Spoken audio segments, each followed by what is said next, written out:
Rien n'est plus intéressant que de confronter l'annonce d'un projet à sa mise en œuvre concrète. Dans l'évangile de Marc, c'est au verset 14 que se trouve la césure. Après que Jean a été livré, Jésus vient dans la Galilée, il clame l'évangile de Dieu. Marc 1, 14.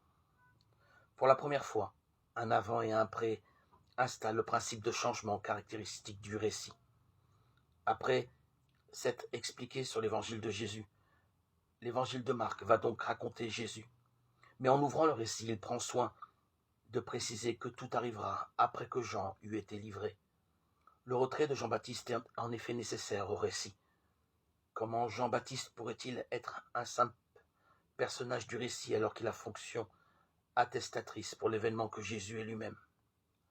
Jean-Baptiste disparaît de l'espace narratif, parce que ce sont les événements du récit qui donneront maintenant consistance à l'événement que les chrétiens célèbrent en Jésus. Pour la première fois, Jésus est sujet d'une action, il clame l'évangile de Dieu.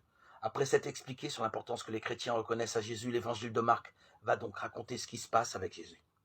Mais cette première action réveille évidemment l'affirmation du tout premier verset. Jésus clame l'évangile de Dieu, Marc 1, 14, dans le cadre d'un projet tout entier référé à l'évangile que Jésus est lui-même.